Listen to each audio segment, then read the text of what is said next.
Picture this: 200 mph speeds, tremendous G6 turns, slamming 300 pounds of braking force, and instant reaction time so fast that if not trained to a Saiyan-like level, you're literally flirting with disaster. My fellow humans, this is what goes on in F1. Adrenaline pumping aside, how do these champs keep up with their vehicles they drive? Well, like any sport, we're gonna have to dive deep into its history and see what they do and why they do it. Also, for the next week, I will be training like an F1 driver to really understand the physical demands this sport has on the drivers. Without further ado, let's get behind the wheel and start our quest on training like an F1 driver.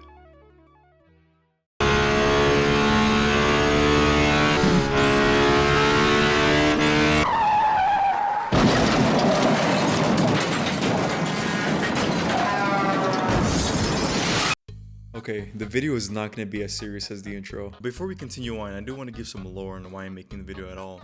So, a few weeks ago, me and my friends went to go watch F1 because of Brad Pitt. And during the movie, there's a scene where he starts to work out, get physical.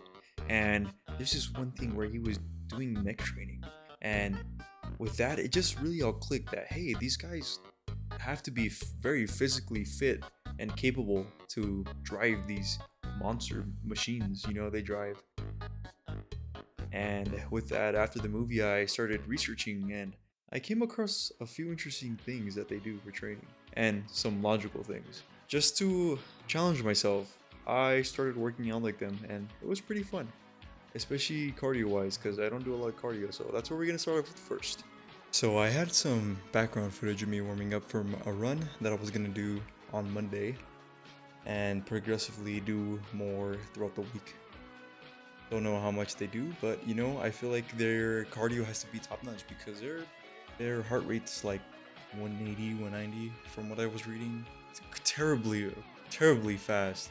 But hey, adrenaline junkies, man.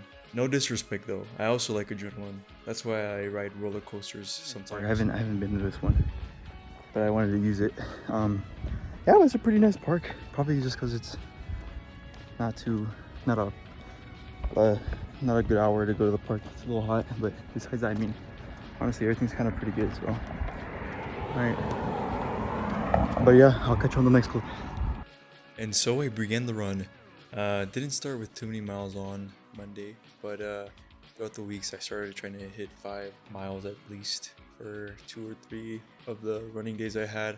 This was alongside normal lifting and gym stuff that I do, so it was a little bit hard on me, but I really did need the cardio in my routine. So thanks, Brad Pitt. So I guess you see the truck kind of goes up and down and turns and stuff. That's why I came out here to use this one, because on the treadmill it would just be kind of a straight motion thing, while the tracks, you gotta learn the turns and everything. Like that's what they say in the movie, how they close their eyes and imagine the track as they're driving through it. But I also like his is really nice scenery here. Good stuff. Okay, this was later in the week now, Wednesday. I started trying workouts or testing equipment that they used in their training facilities to really understand how much effort they have to put in for maneuvering the vehicle. So here we're starting off with hard brakes they take during quick turns and stuff like that in the F1 tracks. I'm going up in weight here and max out at the end of the session, and I'm just pretending to drive here. Just trying to just want to be an F1 racer, man. Man, let me just imagine. Can a guy believe? Okay, and here, total weight comes to 385 pounds, including the half the sled on the leg press machine here, which is 110 from the website, but 55 because it's half.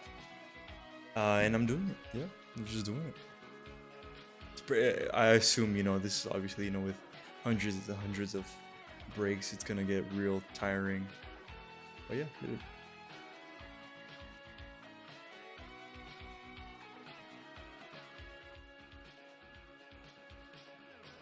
Okay, up next we have the power steering These cars are very difficult to turn. With this one, this is the best thing I could come up with. I'm showing it's easy to turn the bar with momentum, so I give slight pauses with each rep to really make it harder on me. Also, this bar is heavy as heck, so no wait.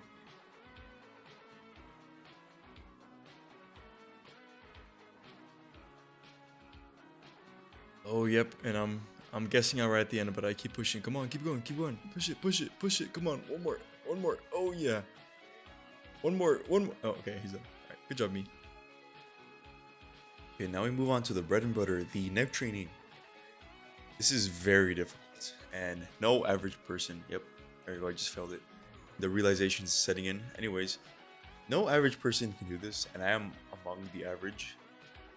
So yes, big respect to freaking F1 drivers or just drivers at all that have to train their neck, because this is very difficult. So instead of using our full body weight, we will be using weights on the machine to make the training more beginner friendly. And since I don't have a fancy schmancy head neck training device like the F1 drivers use, I decided to make my own. So being the big brain I am, I got a calisthenics ring strap, threaded it through a handlebar onto the machine, pull it through, and use that as a makeshift device, which worked out pretty well. Didn't hurt anything. So starting off light here, just to get the feel. Okay, ignore that please. That was embarrassing. Starting off light here, we're gonna work our way up to about, I believe, 80 pounds-ish, because that's just how heavy G-forces can get on you.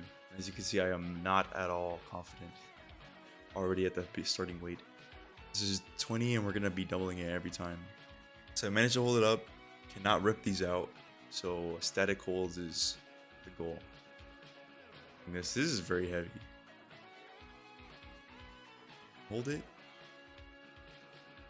Good job, man. That's about 60. This is rowing weight. This is weight you can row with. As you can see my face, I am very discouraged, but I still give it a shot.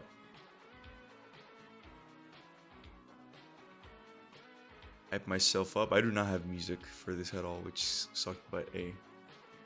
And no, doesn't even budge. Barely budges. Barely budges. So now for the second part of the neck training, we will do braking force strength. We would do braking strength, which is when you brake the car.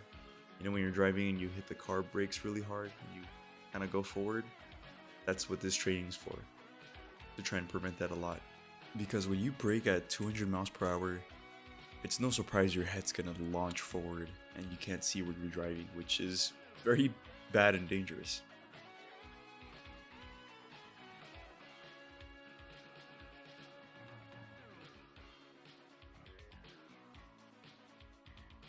Alright, now I believe this is the final 80.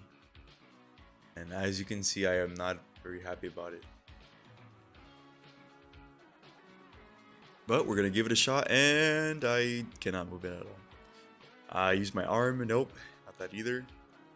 This weight is diabolical. I don't know who can move this. If you can move this, you're a monster. You're something else, dude. You got a net game for days.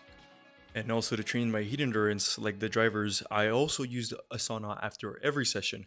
And no, I will not be showing you video of that.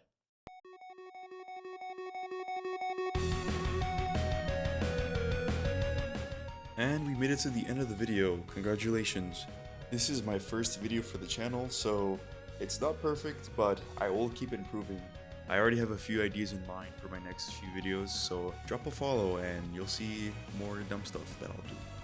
Alright, that's about it. Bye!